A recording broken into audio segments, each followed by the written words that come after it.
네, 여러분 안녕하세요. 여러분에게도 저에게도 또 대한민국 국민 모두에게도 역사가 쓰여지는 바로 6월 3일 많은 분들이 또 투표에 참여를 하셨고 그 투표 결과가 방금 어, 방향성이 결정이 되어서 나타났습니다. 자, 그러면 여러분들이 많이 궁금해 하시듯이 그동안에도 저도 트럼프 이슈를 가지고 향후 트럼프 입전용 시대는 어떻게 전개될 것이고 이런 이야기를 많이 해왔듯이 역시 신정부의 경제정책 방향을 한번 정리해보고 그로 인해서 우리 경제는 또 어떤 변화된 모습을 보일까를 한번 가늠을 해보고 특히 신정부의 경제정책 기조를 가지고 가늠해보는 그런 시간이 필요하지 않을까 하고 저도 이 역사적인 순간에 KBS 방송국에 방송 때문에 와 있는데 여러분께 해당 내용들을 전달해 드려보도록 하겠습니다. 자, 바로 말씀드릴 텐데 제 오피셜 클럽에 이미 올린 칼럼입니다. 그래서 이 칼럼을 가지고 여러분께 하나하나 말씀드려 보는 시간을 갖도록 하겠습니다. 제목은 이재명 대통령 당선인이 계속 슬로건으로 내걸었었던 다시 뛰는 대한민국입니다. 이 차기 정부는 다시 뛰는 대한민국을 만들겠다라는 의지를 발표했고, 정말 말 그대로 다시 뛰는 대한민국이 되었으면 좋겠다. 신정부 경제정책 방향을 여러분께 설명드리겠습니다. 자, 시작하는 문장을 이렇게 했어요. 정치와 경제는 연결되어 있다. 국민은 정치를 결정하고 정치는 경제를 결정한다. 경제는 먹고 사는 문제요. 정치가 국민의 먹고 사는 문제를 잘 해결하지 못하면 국민은 정치를 바꾸기 마련이다. 25년 6월 3일 국민은 새로운 정치를 결정했다. 정치가 경제를 결정할 차례다. 제가 말씀드린 것처럼 국민이 투표를 통해서 정치를 결정하는 것이고, 그러면 이제 정치는 그 정권을 갖게 된 정치는 결국 경제를 결정해 나가야 된다.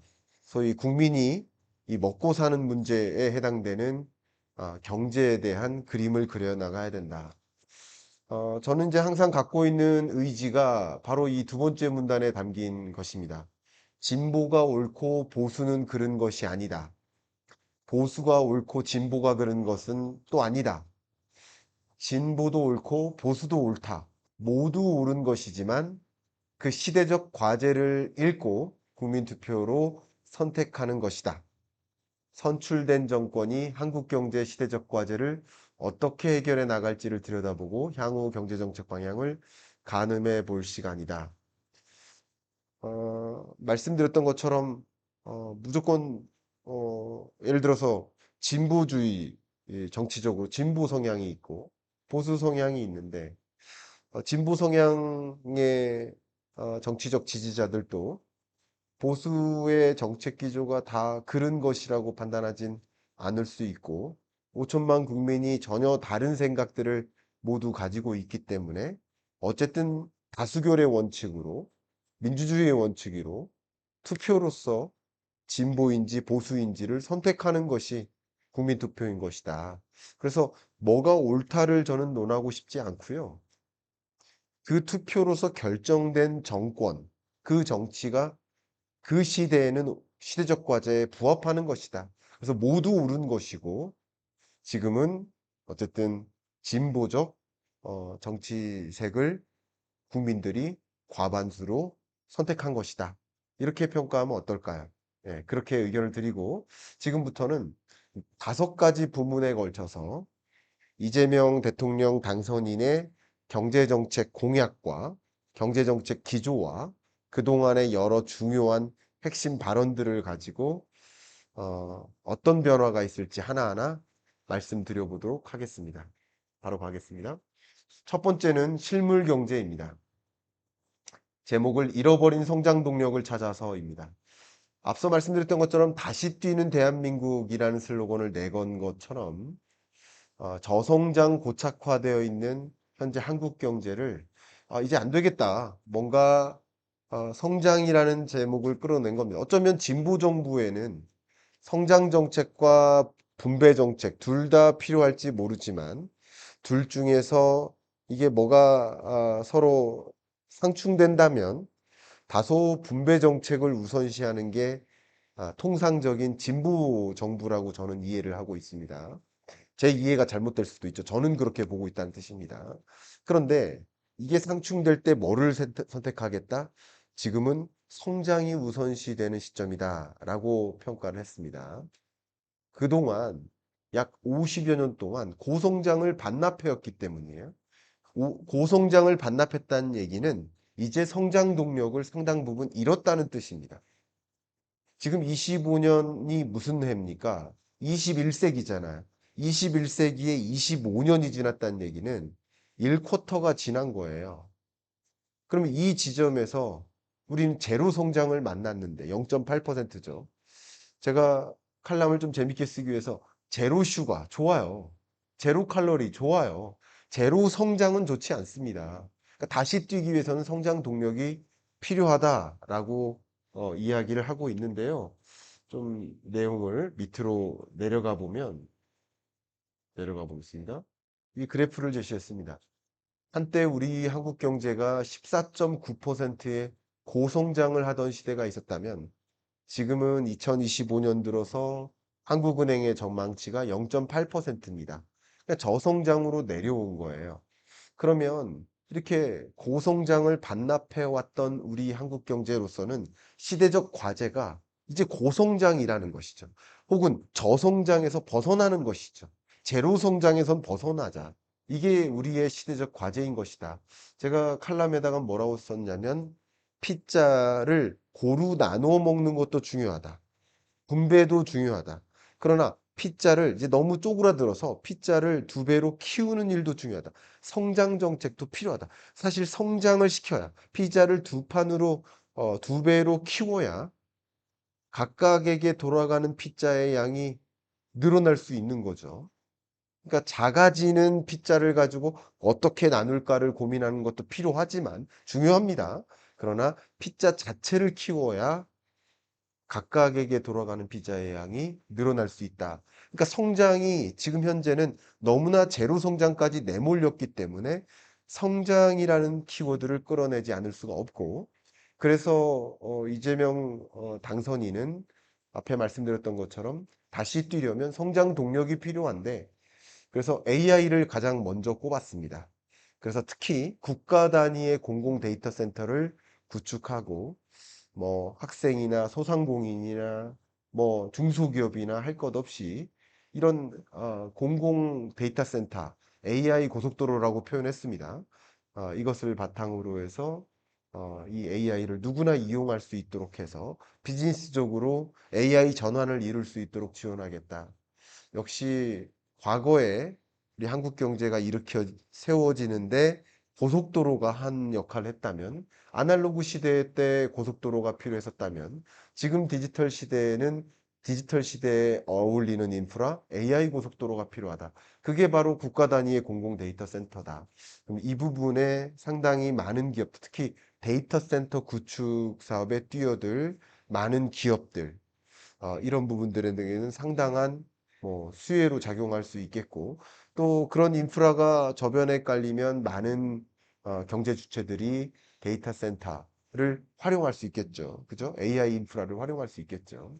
거기서 멈추는 것이 아니라 반도체나 2차 전지나 이런 주력 산업들을 더 첨단화해서 다른 어떤 국가로부터 추호를 더 이상 허용하지 않는 그런 범위 내에서 R&D 예산을 좀 확대하고 청년 과학기술 지원을 확대함으로써 인재를 양성하는 이런 방향성을 띠고 있다. 이것이 한국 경제가 영위할 수 있는 성장 전략이다라고 저는 이재명 대통령 당선인의 정책 공약을 통해서 해석을 한 겁니다. 자, 성장 전략으로 멈추지 않습니다. 이게 첫 번째고요.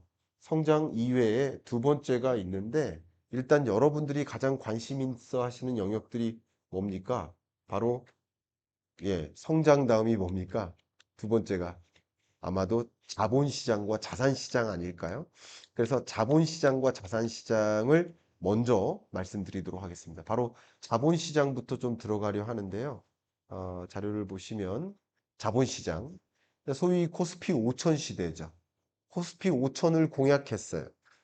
솔직한 제 의견을 드리면 공약에 부합할까? 저는 이 부분은 되게 비판적입니다. 코스피 5천이 어떻게 공약입니까? 이런 것을 이뤄내겠다가 공약이니까. 예를 들어서 상법 개정을 반드시 이뤄내겠다. 이런 게 공약이죠. 한국 주식시장으로 더 돈이 몰릴 수 있도록, 유입될 수 있도록 하는 환경을 만들겠다. 규제를 완화하겠다. 이런 이게 공약인 거죠. 코스피 5천 시대는 그런 것들을, 공약들을 이뤄나가는 과정에서 달성할 수 있는 목표인 거죠. 저는 그런 생각을 갖고 있습니다. 그런 부분에 대해서는 저는 개인적으로 아쉬움을 갖고 있었습니다. 어쨌든 코스피 5천을 공약했단 말이에요. 가장 주된 정책 방향은 뭐예요? 상법 개정에 있습니다. 그러니까 자본시장을 선진화하겠다는 거죠. 예를 들면 주주 권리를 보호한다든가 기업의 투명성을 제고한다든가 이렇게 해서 자본시장의 여건을 개선해 나가는 거.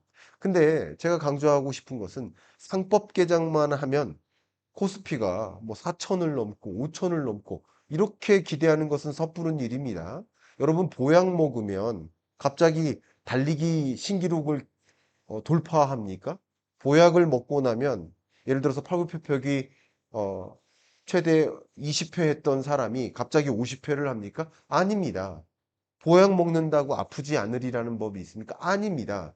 육산성수의 기록이 절대적으로 높아지리라는 법은 없어요. 보약을 먹는다는 것은 영양을 개선하고 다른 나머지 근육 훈련, 뭐 근육 단련 혹은 육상 훈련 이런 것을 통해서 또 역시 나머지 것들이 맞물렸을 때, 그렇죠? 맞물렸을 때 주가가 개선되는 거죠. 그러니까 자본시장을 개선해 나가는 것도 필요하지만 보약처럼 그 밖에 국내외 많은 투자자들이 한국 개인 투자자, 기관 투자자, 혹은 외국인 투자자, 이런 3대 투자자들이 한국 시장을 더 매력적으로 인식할 만한 계기를 마련함으로써 결국 한국 주식에 더 많은 투자를 하고 그래서 주가가 오르는 이 본질 자체는 다른 데 있다는 것이죠. 한국으로 돈의 유입을 유도해야 된다는 것이죠. 주식은 본질적으로 미래 가치에 대한 투자 아닙니까? 상장사들이 미래지향적인 경영 전략을 또 채택하고 또 그것에 따른 성장과 성과를 또 보인다면 정말 투자하지 말라고 막아서도 투자자들이 한국 자본시장에 모이지 않을까요? 어쨌든 돈의 유입을 이끌 방안들, 그 밖에 다른 대책들이 같이 맞물려서 말 그대로 코스피 5천 시대를 이뤘으면 좋겠습니다. 그러면 결국 코스피 5천 시대를 이루면 많은 기업들이 평균적으로 시가총액이 늘어날 것이고, 그죠? 시가총액이 늘어난다는 얘기는 각 기업들이 자기 자본이 더 많아지는 것이고, 그만큼 기업의 성장에 많은 돈이 지원을 하는 것이고 부가가치를 올리고 성장과 자본시장의 성장이 같이 선순환을 이루는 구조를 이룰 수 있지 않을까. 그래서 자본시장의 개선, 이 5천 시대에 정말 꼭 왔으면 좋겠습니다. 그리고 나아가서 자본시장에 있어서 제가 드리고 싶은 이야기가 보시는 그래프를 가지고 좀 설명을 더 드려보도록 하겠습니다. 코스피가 뭐 처음 시작됐을 때 뭐 천도 안 됐었습니다. 그럼 어느 날 한 2005년도쯤에 천을 돌파했고요. 2007년 정도에 2000을 돌파했어요. 또 2021년 들어서 깜짝 3000 시대를 맞이했지만 다시 이전 수준으로 돌아온 모습입니다. 정말 8개월 동안 3000 시대를 잠깐 맞이한 거예요. 그러면 이 3000 시대는 왜 맞이한 건가요? 한국의 주식 시장이 개선된 건가요? 한국 기업들이 성과가 더 좋아졌나요? 아니죠. 유동성 장세죠.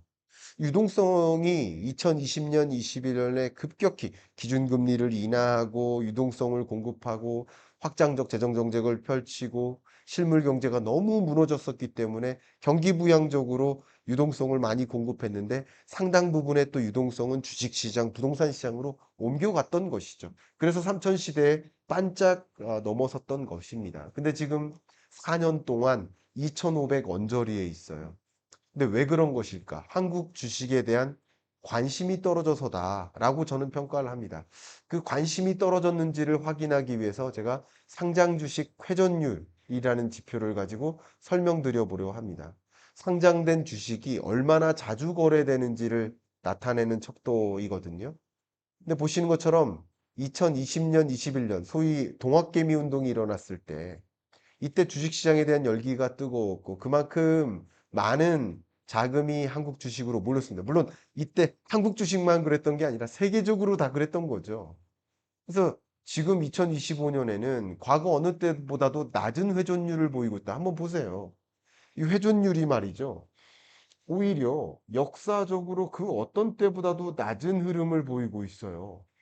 그만큼 국내 투자자들도 한국 시장에 대한 관심을 정말 잃었고 해외 투자자들도 한국 주식시장에 관심을 잃은 거예요.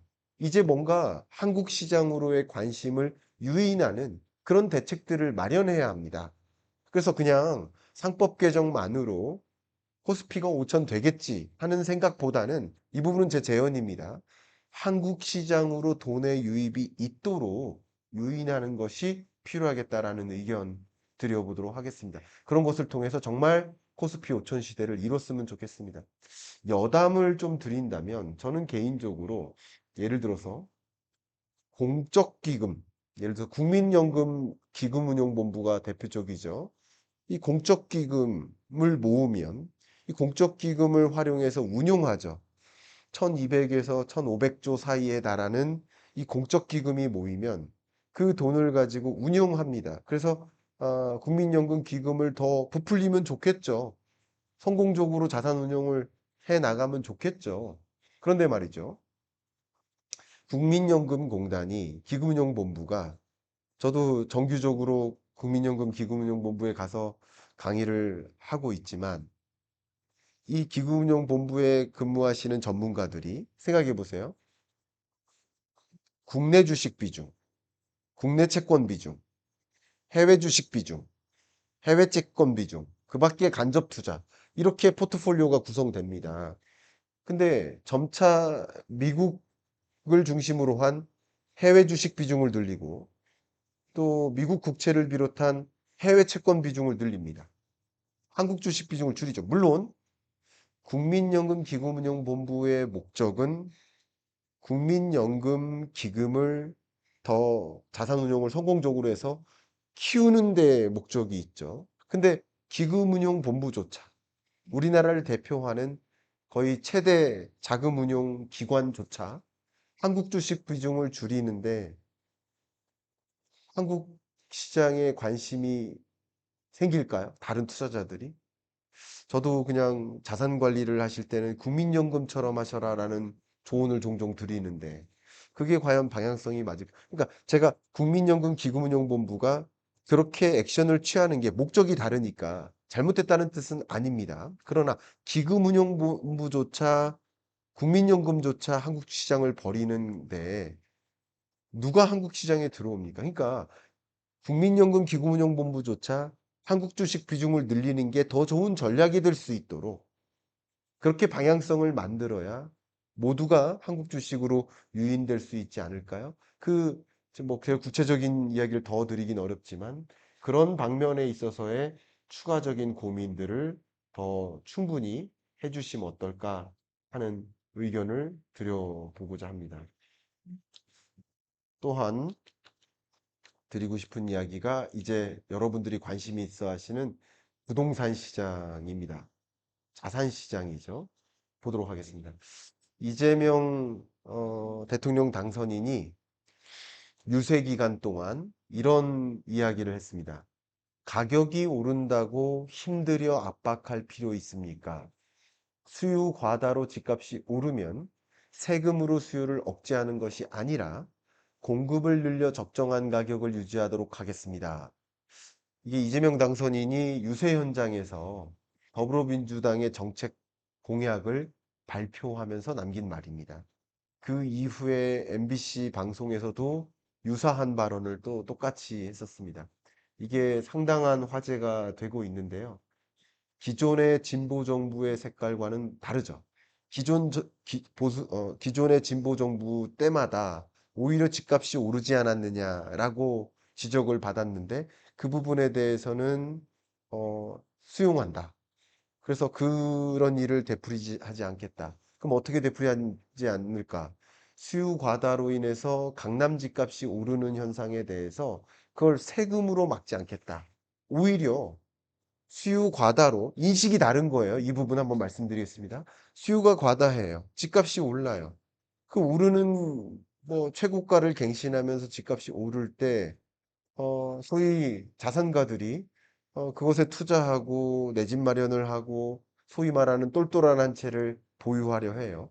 그런 과정에서 많은 거래세를 매기고 보유세를 매겨서 세금을 더 많이 거두면 그것으로써 충분한 자산 자산가들에게 이 소득 재분배 효과를 이룰 수 있지 않는가? 세금을 더 많이 거두면 되지 않겠는가? 오히려 이 수요를 막기보다는 공급을 늘려서 수요가 많으면 그 이상으로 공급을 늘려서 적정한 가격을 유지하도록 하겠다라는 의견. 이게 굳이 따지면 서울의 집값 상승과 비수도권의 집값 하락이 야기되고 있는데 서울의 집값의 강한 상승세를 어느 정도 용인하는 태도를 좀 보이고 있다라고 해석을 해 봅니다.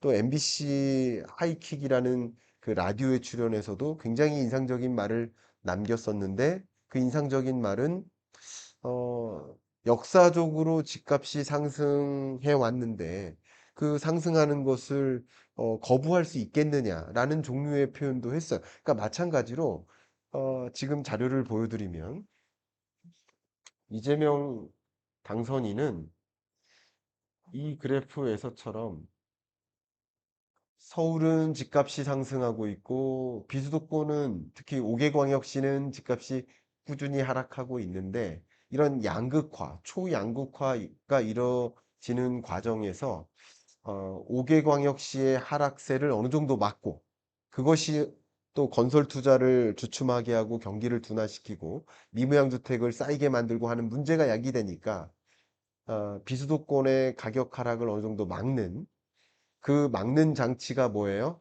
주로 여기 자료 있는 것처럼 국토 균형 발전 전략입니다. 국토 균형 발전 전략. 예를 들면 세종 행정수도를 완성하고 5대 초광역권을 조성하고 3대 특별자치도, 제주, 강원, 전북 특별자치도를 추진하는 것. 이런 것을 통해서 5개 광역시도 어느 정도의 적정한 부동산 시장의 흐름, 지금은 너무나 과도하게 조정되고 있는 장이다라고 인식하고 있는 것이고 서울시의 경우에는 공급을 더 늘려서 적정한 수준으로 가격을 좀 안정화해 보겠다라는 의지가 여기에 담겨 있겠다. 그래서 이런 방향으로의 부동산 정책이 이행되지 않을까 하는 큰 그림을 먼저 제시해 드리고 싶습니다. 향후에 추가적으로 제가 시간이 더 많다면 이 각각의 부문에 대해서 더 구체적으로 말씀드리는 시간을 가져보도록 하겠습니다. 그 다음 중요한 것이 바로 외교통상입니다. 외교통상, 외수 부문, 그리고 내수 부문을 구분해서 하나씩 말씀드리겠습니다.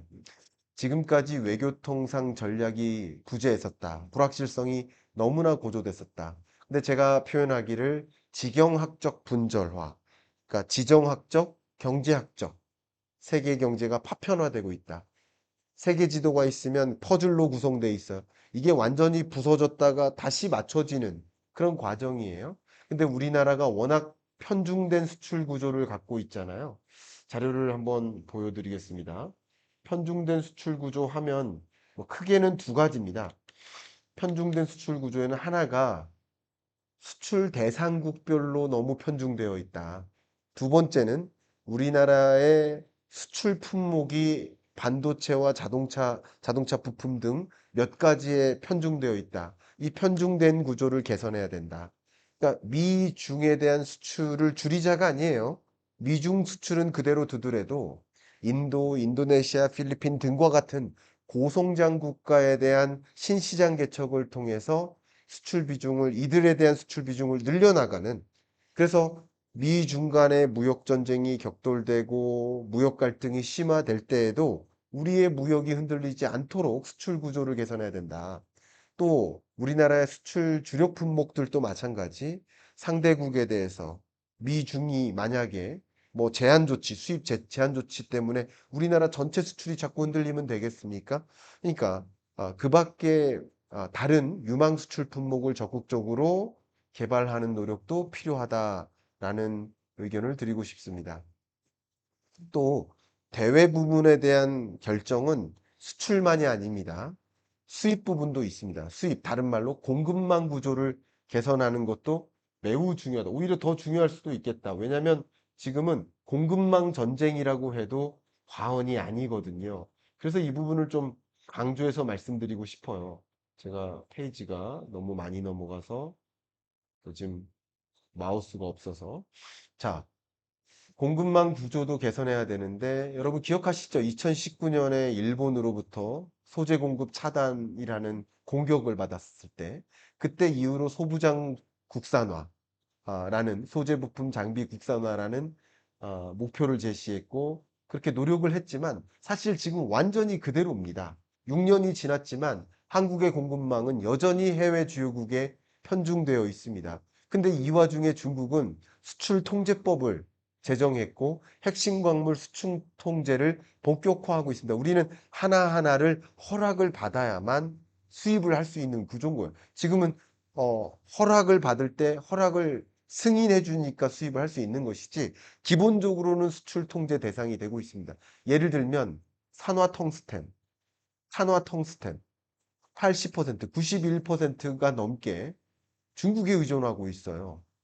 몰리브덴 금속 괴 같은 경우는 99.7%가 중국에 의존되어 있습니다. 텔루르, 비스무트 이런 각종 소재, 부품, 장비 이런 부분에 있어서 중국에 대한 의존도가 너무 높고 그러면 중국으로부터의 제재가 가해졌을 때 우리가 만약에 미국과 더 우호적인 관계를 가질 때 중국으로부터의 제재가 분명히 있을 수가 있는데 그때 그냥 당하고만 있을 겁니까? 안 되죠. 공급망을 다변화해야 됩니다. 그러니까 소부장 국산화는 어렵다. 실패했습니다. 그 국산화하는 것이 굉장히 어렵습니다. 가격적으로 효율적이지 못해요. 그렇기 때문에 중국에 대한 의존도를 좀 낮추고 그 밖에 다른 국가로부터의 공급망을 안정적으로 만들어 나가는 저는 예를 들어 공사를 만들든 어떤 네트워크 조직을 만들든 해서 많은 기업들의 펀딩을 또 요구를 받아서 우리나라의 핵심 산업에 들어가는 핵심 소재만큼은 광산, 해외 광구를 사서 우리 것화하는 제가 그동안 말씀드렸던 우리 영토는 제한적이지만 자원의 영토는 제한할 필요가 없다라는 의견을 드렸는데 바로 그런 의견으로서 여러분들께 좀 그런 것들이 더 추가적으로 우리 정책 기조에 담겨 있으면 좋겠습니다. 저도 지난주 금요일 날 이제 소재 부품 장비 공급망을 다변화하기 위한 그 산업통상자원부 자문회의에 참석을 했었는데 이런 의견을 저도 드렸어요. 그래서 지금은 이제 대통령 당선인이 어떤 사람을 장관으로 차관으로 인선할 것인지를 이제 계획하고 인선 절차를 좀 가져갈 텐데 이런 어떤 시대적 사명을 읽고 대응책을 마련하는 그런 고민이 필요하지 않을까라는 말씀을 좀 저도 강하게 좀 드리고 싶습니다. 다음 페이지로 넘기려 하는데 잘 안 넘어가네요. 예. 마지막 부문이죠. 마지막 부문은 제가 말씀드렸듯이 내수입니다. 내수. 소위 가계경제자. 국가의 부를 GDP로만 측정할 수 있겠습니까? 측정할 수 없죠. 어떻게 해야 됩니까? 국가의 부를 GDP만으로 보는 것이 아니라 서민의 경제, 서민의 살림살이, 서민이 가난하다고 느끼면 그건 공정경제라고 할 수 없죠. 고성장 국가로 이끌 수 있지만 첨단 수출 기업들만 잔치 버리면 안 되겠죠. 가계, 소상공인에게 활력을 불어넣어 줘야 됩니다. 경제 선순환을 유도해야 됩니다. 그런 계획들을 많이 담고 있습니다. 기업에 투자할 수 있는 어떤 완화된 규제 환경을 만들고 또 일자리를 많이 공급하고 그 일자리는 노동 환경이 충분히 개선된 형태로 조성되고 그러면 기업에 멈춰 있던 신규 투자를 유인하면 일자리를 만들고 근로 조건은 개선되면 안정적인 소득이 기반이 되겠죠. 그럼 뭐 할까요? 임금 근로자들이 이제 소비 지출하겠죠. 소비 지출하면서 우리 소매 판매액 지수 보세요. 4년 연속 마이너스예요. 역사상 이런 적이 없었거든요. 근데 이런 구간으로부터 이제 탈피해야 됩니다. 탈피하기 위해서는 물가 상승률보다 높은 수준의 소득 증가가 야기돼야 됩니다. 실질 소득이 증가해야 됩니다. 그렇게 유도하기 위해서는 일자리를 많이 공급하고 근로 조건도 개선해야 되겠죠. 그런 정책 공약들을 상당 부분 내포하고 있기 때문에 공약 안에 그런 부분들 좀 어느 정도 기대해 볼 수 있지 않을까 생각합니다. 신정부는 말이죠. 안정망 마련도 동시에 유도를 해야 됩니다. 자영업자 100만 폐업의 시대예요. 소상공인의 금융 지원이라든가 또 실패 후에도 다시 재기할 수 있는 폐업자가 100만인데 폐업하고 주저앉으면 됩니까? 폐업 후 다시 창업이라든가 폐업 후 재취업이라든가 다른 어떤 시대적 과제를 가지고 도전할 수 있는 생태계를 만들어야 되겠죠. 그런 제도적 장치 또 지역사랑 상품권이나 온누리 상품권 발행 규모를 늘려서 지역 경제의 어떤 선순환을 유도하는 이런 조치들도 마련해 나갈 것으로 판단해 봅니다. 이런 것들이 바로 이재명 당선인의 정책 공약이다라고 말씀드리고 자영업자가 이렇게 감소하고 있는 것은 창업도 많은데 폐업이 더 많이 야기되고 있다라고 해석해 볼 수 있겠죠. 자, 끝으로 제가 신정부 정책 제안 말씀드리고 마무리하도록 하겠습니다. 통합의 대통령이 됐으면 좋겠다. 통합의 신정부가 되었으면 좋겠다. 지지자들만을 위한 정부가 되어서는 안 된다. 국민의 동의를 구하고 반대되는 생각을 경청하고 충분한 설득의 과정이 필요하다. 국민의 반이 지지를 했다면 또 국민의 반은 반대한 것이기 때문에 그 반대되는 생각과 지지하지 않은 국민들에게도 충분히 납득하고 설득하고 동의를 구하는 통합의 대통령이 됐으면 좋겠다. 반쪽 대통령이 아니었으면 좋겠다. 라는 의견을 드립니다. 둘째, 외치는 공약이 아닌 이루는 공약이었으면 좋겠다. 뭐 유세 기간 동안에는 외치는 공약이었을지 모르지만 공약을 충분히 이루어 나가는 모습을 5년 동안 지켜보지 않을까요? 정치는 5년에 한정된 것이 아닙니다. 5년 동안의 경제적 성과를 보면서 5년 후 정치적 목표를 이루었는지 아닌지를 따져보겠죠. 정치적 목표를 위해서라도 공약을 반드시 실천해야 한다라는 것을 강조하고요. 설사 실천하기 어려운 상황에 놓이게 되면 또 충분한 양해를 구해야 한다라는 말씀을 좀 드려보고 싶습니다. 또한 뭐 구체적으로는 여러 좋은 공약들을 제시했어요. 그러나 그게 실현 가능한가는 다른 주제거든요. 충분히 어떻게 그 목표하는 정책 공약들을 실현해 나갈지를 충분히 더 고민하고 또 재정 부분도 어떻게 재원을 마련할 것인지 부분도 더 면밀히 고민해서 그냥 외치는 공약이 아닌 이루는 공약이 되었으면 좋겠다라는 말씀드립니다. 신정부 출범에 대한 기대가 상당히 많습니다. 이제 저성장을 마감하고 또 자본시장, 자산시장의 정상화가 이루어지기를 많은 분들이 기대하고 있습니다. 대외적 혼란도 실리적으로 극복을 해야 되고요. 상당 부분의 정책 공백이 있었던 것도 사실이거든요. 6개월 동안. 대내적으로도 경기가 너무 어려서 피로감이 계속 쌓였거든요. 국민의 반이 지지했지만 국민이 모두 만족하는 경제를 기대하는 마음, 그 기대 이상의 경제 정책을 기대하는 마음 담도록 하겠습니다. 자, 이렇게 여러분들과 말씀을 나눠봤는데요. 말씀드린 것처럼 우리 경제가 굉장히 어렵고 저성장이라는 한계에 봉착해 있는 것이 사실입니다. 그러면 이런 국면에서 우리 신정부는 어떻게 대응을 해야 될까라는 관점에서 많은 말씀을 드려봤습니다.